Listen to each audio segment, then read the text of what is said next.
is building. The Paul So connected me real with. quick, we're live at Showtime here, September 22nd.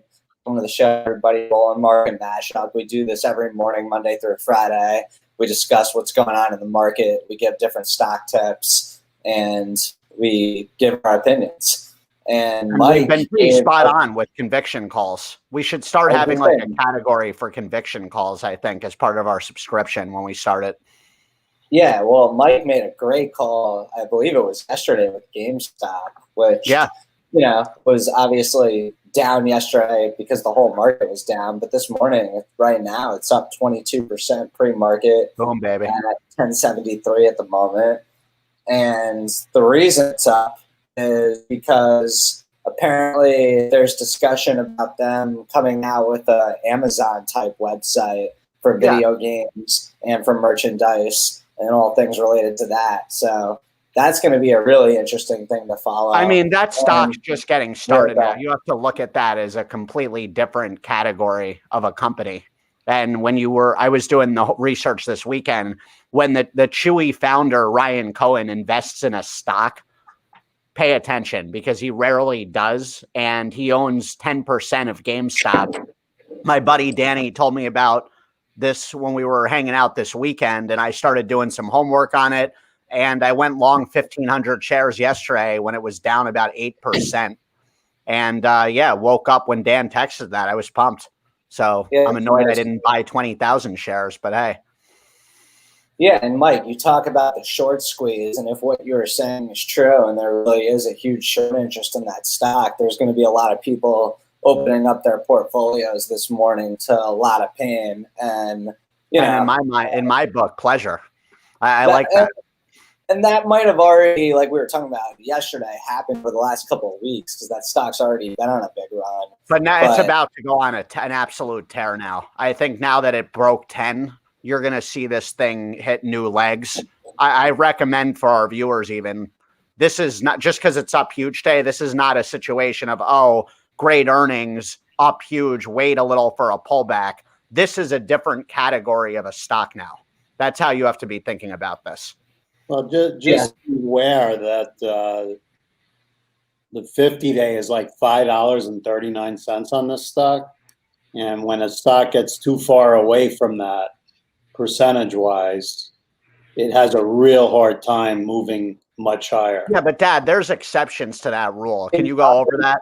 Not all. Well, I also think before Daddy goes over that, you got to be prepared even in today, a day like today, there could be a reversal in the move it's making right now. Like the news that they announced is no real news right now. It's talks about something that may or may not happen. It is happening, though. You have Ryan Cohen owns 10% of the company. I'm just saying, this is the type of situation where this stock could end up coming way off of where it is right now. I completely disagree. I think this news makes markets, but people who look at these things technically will also look at the 50 and 200 day and say, wow, this thing's so far beyond it right now. I disagree. Because when you look at the 50 and 200 day, Ryan Cohen wasn't invested in it at the time. So that's irrelevant. If everyone was in your camp, there'd be no sellers and you wouldn't. I know, Dad. I'm so happy I view the world unlike many. Trust me. I'm realizing it's a gift. Well, Mike, just keep an eye today, like, for example, on 1075, because it looks like I'm going to look at it. But I'm keeping an eye on when I'm buying more of this. That's what I'm looking for. And moving on from GameStop, let's talk about the market in general. Yesterday had a massive sell-off. It was really the first time it completely broke down from the previous levels. There was a lot of people that had that 3,200 target. It came as close as you're probably going to get to that if you're looking for that target. And then obviously showed a ton of strength at the end of the day, especially in technology. And today, the strength in technology seems to continue, but I don't think there's necessarily a decisive direction of the market yet this morning. I think anything could happen. I mean, right now, the implied open for the Dow is slightly down. Like I said, it looks like technology is going to be up.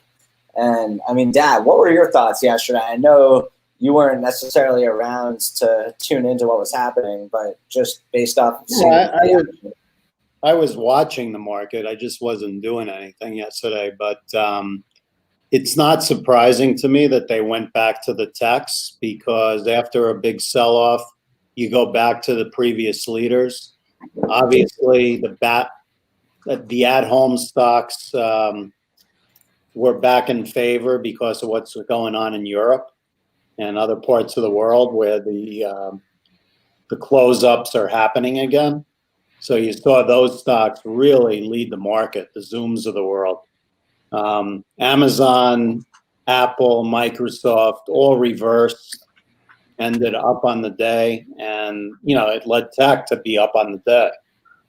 But the cyclicals really did not rally back, and it'll probably take a few days for people to get back into the mode of a vaccine is coming and go back into those names. I think Campbell's Soup is a good. I know it was up a little yesterday, but Campbell's Soup is an at-home stock. I know. I just think that's a great stock to consider on a day like this, with the uptick in Europe and all this talk and it getting cold again. The sentiment around Campbell's Soup, it's hot. The problem is, if I look in my cabinet, I still have the soup I bought 4 months ago to protect against not having any food around. Yeah, well, Dad, that's you. You don't like soup. No, so but that's what everybody did. That they went and loaded. I did the same thing. I'll be honest. I didn't do any of that personally. And what you really need is some cleanser to clean the dust off all those cans, because that's what ends up happening. They sit in the cabinet till you move. Well, that's why moving companies have been killing it. But to go on from that, Amazon got an upgrade today. They're going into Peloton's business. It looks like pretty hard. That's funny. They're like a black hole. Anything I don't see. That's where I just call bullshit on Amazon. That they're a black hole, and a lot of those holes don't actually amount to shit. I really look at Peloton. Their brand is too powerful. It reminds me of a Chewy situation. Peloton, I'm not in it right now, but Amazon getting into that space is baloney. I think it buys into the concept because they took Peloton down. It's down 3 points. That's great, but I could see them buying. I just want to make a quick comment. If anybody bought into what we were talking about yesterday about selling a option at $3,700 on Amazon for 6 months to 12 months out yesterday, would have been up massively today. I'm talking thousands, probably it would have been up about 15. It's easier said than done when shit's hitting the fan to gamble on positivity, but that's what you have to do. That is the best way to get into the market when the shit hits the fan. Is to where your stomach churns, where you're like, yesterday when I was buying more GameStop when it was down 10%, I'm like, this is not, I'm worried here. That's when I know I'm making the right move. And Mike, just to go back to GameStop real quick, it actually touched 1125 this morning, and then here's what you got to look at. It keeps making lower highs, so it hit 1125, then 1075. Dan, it's setting up for the long term. I'm not looking at anything because that's a long term holding of mine now. I'm looking to add to that position because it's going to be trading at $50 within 2 years. That's what I'm looking at. That's not a day trade for me today. I understand that. But for a day trade, you look at the levels where it went pre-market, and those are going to be tough levels to get through once the market opens.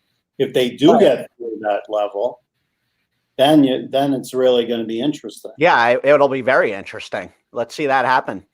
But that's what you have to look out for if you're thinking of entering the stock today.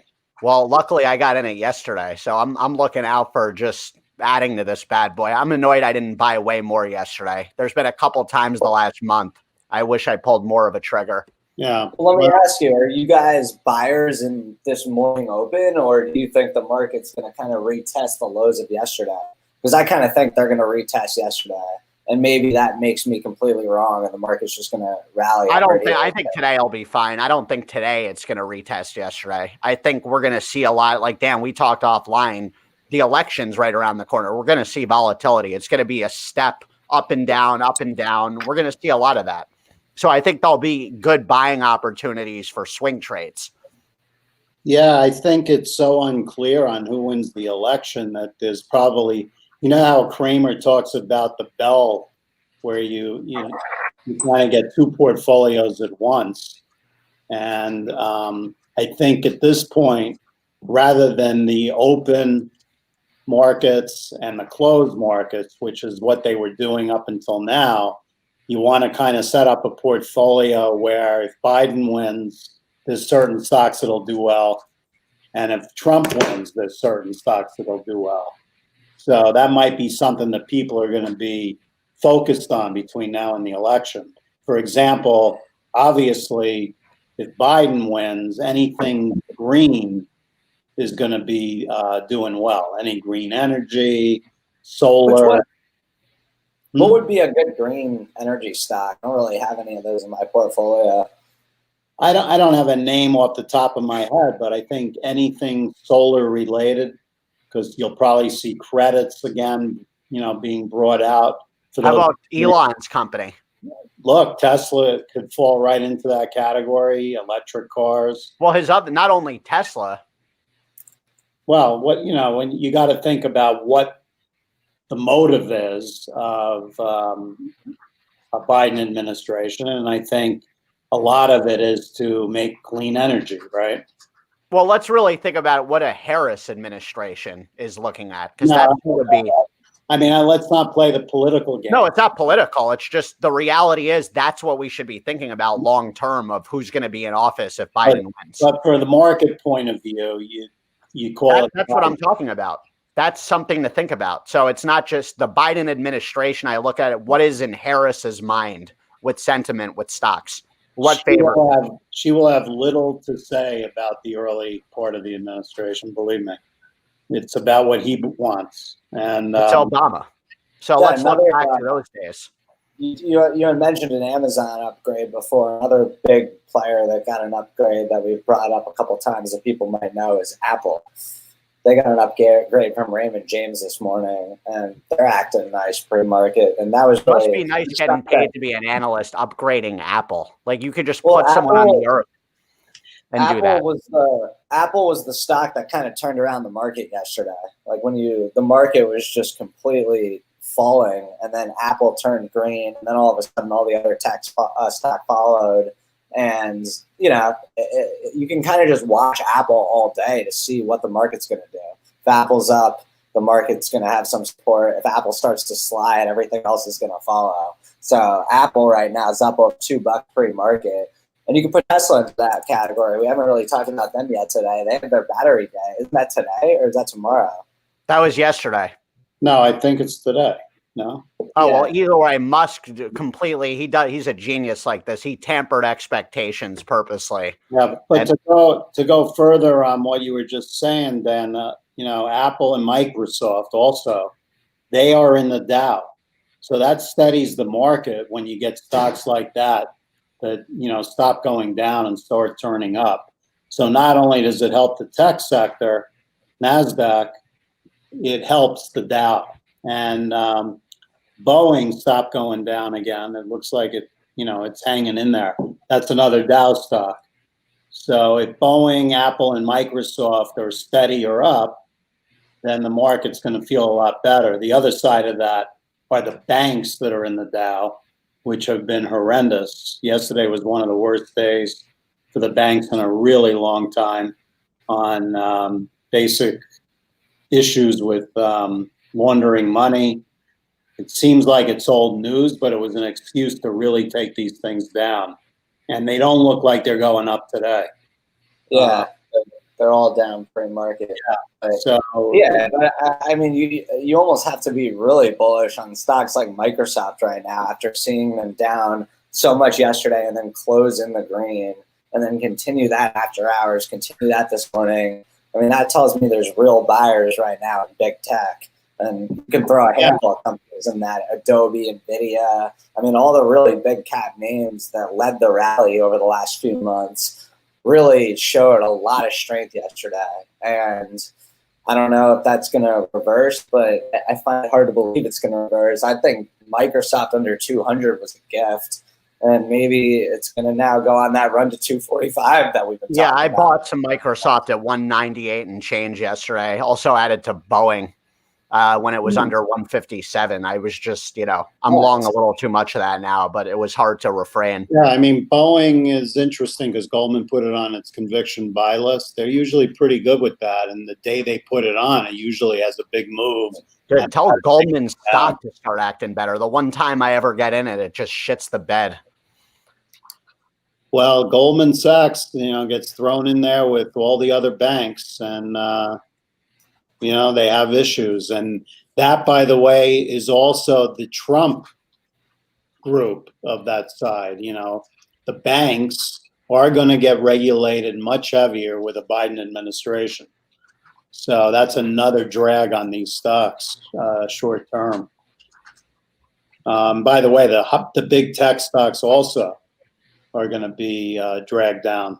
So it sounds like a Biden administration. No one should have money in the market. They should There are stocks that'll do better, but short term, there are names that are not going to do well for various reasons. If he wins, I'm going to be going way harder on crypto, personally. Dad, are you making any plays in the market today? I want to see how it plays out before I get too excited, but if I get any opportunities, I think I would add to steel because it's back down to the levels we were looking at it originally. Fantastic. Oh, nice. I'm going to get on that one with you. X, that quietly, it ran up to almost 8 3/4, something like that. Yeah, and it was over 9. It was over 920 at one point. Yeah, the other one that people started to really go towards was GE, which I did not jump on, but it's kind of in the same category. So that I think a lot of retail will play GE when that comes, when they get back to that group. I don't know if it's ready today. I don't see myself ever owning that stock again. And, Ford is in that category, and we'll have to see. And meanwhile, I'm seeing here that DB, Deutsche Bank, maintained a buy with Nikola this morning, which is obviously the most just insightful. Yeah, and the founder is still hanging out with $3 billion. It's like, I don't even understand the world we live in there. The ex-CEO of Ford was on this morning. I don't know if you caught him. He's a really smart guy. And he said he would not buy Nikola until they have an investor day and they can clear the air on everything. And he thinks GM can walk away from the deal they were in and not be hurt by anything. That's where the shorts would really eat their lunch. Because if that news got announced, that to me is when you would see Nikola have the fall off that I think people are kind of expecting it to have if the news that it's a fraudulent company actually comes out. Because right now, maybe GM's a good buy right now, with knowing that they could just walk from a deal that's not legitimate. I think they look egg on their face, right? What? I don't think they look good right now. GM. What?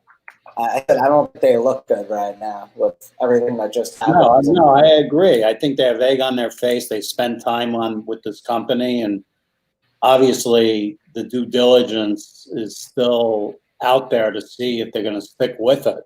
But if they walk away, they basically are telling the market that they didn't really do a good job, looking at this company. So I don't think the market would like that too much. Yeah, either way, they're kind of in an iffy situation with that whole thing. And again, Nikola, I told you, Dad, I'm not even messing around with this stock, but it's holding up at 26.54. If it ends up actually not being a legit company, this thing's going to do what Luckin Coffee did, which for our viewers that remember, that was that Chinese coffee company that ended up being not even fake. They were just reporting fake numbers, and their stock collapsed, and then their stock got removed from being a listed stock. So if you have your money in Nikola and that happens, you're kind of shit out of luck. So be careful there. But in saying that, if they do end up being real, their stock could rally pretty hard. So what else we got going on today? Let's see. I'm seeing that Zillow Group launches nationwide voter registration resource for renters. That's not really a news headline. But Zillow Group's been holding up nice through this little correction, if you want to call it. I mean, They're right definitely now, due for a pullback, though. I mean, yeah, you could say sometimes I look at stocks that don't necessarily pull back in an atmosphere where everything else is getting wrecked as stocks that have a lot of strength. And They have a that's lot where of strength, but the way that stock's acted historically, they're going to pull back a ton at some point soon before hitting a new wave. That's just how that stock is. What about PayPal? We mentioned that way back. Is anyone interested in PayPal these days? I think it's a great stock to own. I own Square. I don't own PayPal, but I mean, it's at what, 185.70. I'm going to pull up the chart. Yeah, I mean, I guess it looks like a lot of the charts right now, but I can't own those right now. I was in Square until like 130 range, and I think these things have just run up too much. Square's chart does look better than PayPal, but not by much. It's pretty much the same chart. I don't know. PayPal, it would have been nice to scoop some up at 175, which maybe it touches again even today. But that stock was as high as what? I mean, it was over 200 for a while. I mean, I like PayPal, but I also think if for whatever reason this correction gets a little bit worse, PayPal could easily come down to 150. Yeah, I think another one to watch is NVIDIA. It had a big rally off the bottom yesterday, and it's a little bit higher today. That could be another one that you might want to look to short if this market turns around and starts going south, because it would quickly drop to 480 if it does this rally. Yeah, I almost jumped on the bottom yesterday. I'm frustrated I didn't. Yeah, I have been a long-term holder of NVIDIA for years, and like Kramer says with Apple, buy, don't trade. That's always what I've done with NVIDIA. It worked out pretty well. I almost want to add to my position because I look at that stock long-term as $1 trillion+ company. I mean, I'm going to get back in it, but I'm still waiting on it to be pulled back more for a long position. Like I got out of that 560 range. That's the big question. Do you get the pullback or not? I mean, very difficult to say. I mean, with the election coming up, yeah, definitely. Well, the NASDAQ has at this point come down, I think, 14% from its highs. So that's a pretty damn big pullback. And, it'll pull back way more, though, if Biden wins. So that's the tech stocks. It almost sounds like, from the way I'm interpreting all of this, is they just want to see one winner have a defined victory and not have there be confusion and not have there be chaos as to, there not being a clear winner. I think if there's a clear winner, the market's going to be fine. They just don't want that unknown factor. So I'm not necessarily thinking that the market's going to do really bad if Biden wins or really good if Trump wins. I think it's going to be okay either way. I think we just got to get past the election. I think that's wishful thinking completely. And we are in for a very rocky start to the new year with what's going on. And the amount of people I know that are now even looking for jobs, I'm not that bullish on just things being all, roses, peaches, whatever you want to call it. And I'm an optimist. Well, yeah, I mean, that's just off of hopefulness when you think about it. The world's been shut down. A lot of people aren't even in work, even though the data is saying otherwise.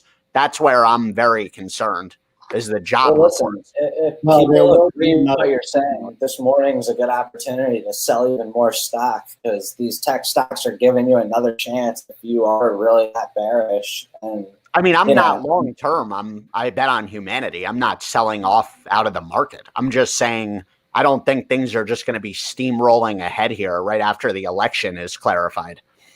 There's way other major problems going on in the world. Well, there's always major problems in the world. The question is what they do to solve them. And, one thing they're going to definitely do, regardless of who wins, is a big stimulus. More with the Democrats, less with the Republicans. That's going to be good for infrastructure stocks and all that. And that's so X. Is that X stock good there? Yeah. Yeah. What are some other plays? I mean, is that like the play for that type of situation? No, there's all kinds of plays. I mean, Caterpillar would be one. Waste management. Yeah, anything that, involves construction and fixing roads and bridges, tunnels, whatever it is that they're going to put into an infrastructure plan. There's no doubt the United States has to rebuild their infrastructure. A lot of these cities are falling apart, and it's going to take tons of help from the government to get this stuff done, putting people to work. It's a whole. It's going to be very large if Biden wins. And just to clarify, you're not even talking about another relief package. You're talking about in addition to that, which I think the market right now definitely thought there was going to be a relief package by now, and maybe it's starting. I think if this goes past the election, and which it looks like it will, they might combine it. One giant package with relief, infrastructure. It's hard to say the way the politics play out. That's where ultimately, though, I see why the market could potentially go down more. Is like Mike was saying, when you look at the job situation, you look at how the unemployment benefits changed a few weeks back, and people are getting paid now a lot less if they're on unemployment. And you kind of expected there to be another relief package where people were going to be given money to kind of get through this bridge. If that's not happening, you don't really have the spending that was going on the last quarter that was happening because of that original relief package. So then when you look at the next earnings season, and you wonder if companies like Amazon are going to see the same type of results that they saw in the last quarter without that relief package.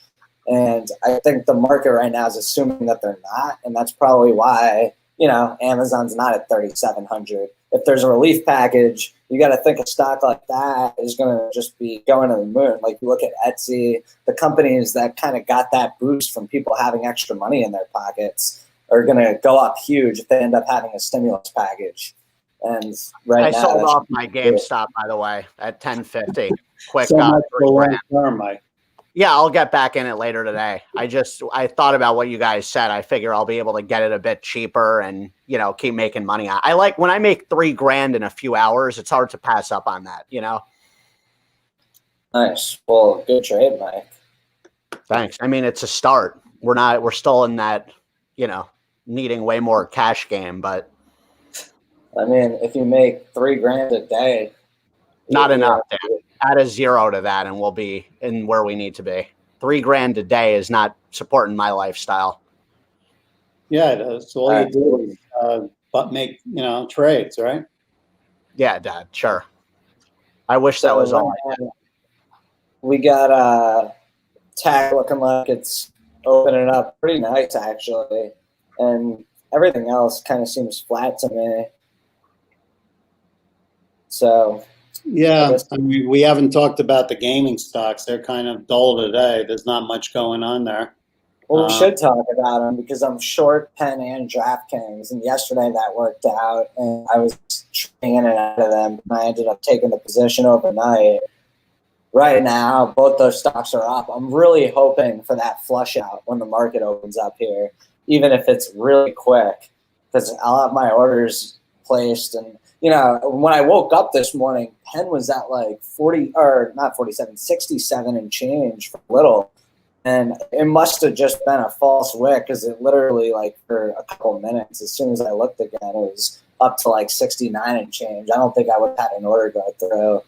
But we will see what happens. Penn held up really nice yesterday during that correction. At most, it got down to, I think it got down to like 68 and change at one point. But it ended up closing right around 70, and that's after the massive run it's gone on. I just think that thing's too high. I just don't get it. Well, yeah, that's why I kind of think, if this correction isn't quite over, which maybe there's a little bit more room to kind of settle things and shake people out, you would think, I agree with you. I think Penn could fall easily over $10 from here. I mean, not a lot of time at all. And DraftKings, same thing. Like we talked about yesterday, 48. It almost got down there yesterday, but I'm on the MGM bet site because that's it's legal in Colorado, and I had my first winning bet last night. Let's hear it for the Raiders. Yeah, good call, Dad. Yeah, Derek Carr looking like Drew Brees in his prime last night, and Drew Brees looks like he should be on the couch. What? Yeah, let me ask you. I mean, when you look at that bet and you look at the website you're already using to make the bet, I mean, how easy is it going to be for another company to win you over and get you to enter all your information into a new system? It's like the delivery wars because they're offering such great deals to open up an account. $500 for, they just entered $500 into my account. Yeah, I saw that. DraftKings is doing it reminded me of our space last night, seeing like, oh, get a free entry to this if you do this. It's like, but on top of that, whatever your first bet is, they add that to your account. I just have realized, even as a consumer and having eClean Bro on our podcast yesterday, that doesn't create loyalty at all. That just gets someone jumping ship for the deal, and then they're just looking out for more deals. It taints a brand. So I think those companies can do that's where I love where Dan's head's at with Penn. When you think of Barstool experience-wise and entertainment, what they bring to the table next level on top of gambling, people don't just want to place a bet. They want to be entertained when it comes to sports. And that's where Portnoy has that on a whole nother level of what they can actually do. Yeah, I understand that, but people will follow the money to get the free money. And no, they'll follow the money, but then they're going to be wanting more money if they're going to. Well, it's interesting because way back when the banks used to offer all kinds of gifts if you opened up a checking account. Like you go to the bank on the corner and you come home with a television set, and then you have to hold your money there for a certain length of time. And then there's another bank, it's free refrigerator. So the airlines early on were giving liquor for free. Remember that in Business Wars? They went over that. Those airline wars. Everything we're talking about that makes me just think the industry is watered down, and I don't like it as much as I did when we even first started this podcast a few months ago. It is watered down. No doubt about it. Yeah, I don't know how the investors are going to take it once they all start reporting earnings and the profits just never quite exist because they're constantly giving out these free promos. But I think you have to love the future, though, like we've talked about, of gaming and just the way it's going to turn into a peer-to-peer network. I think there's just so much upside there with potential gambling. No, for sure. You talked about that a lot. It's a good point. So let's wrap it up, guys. Make some money. Boom, baby.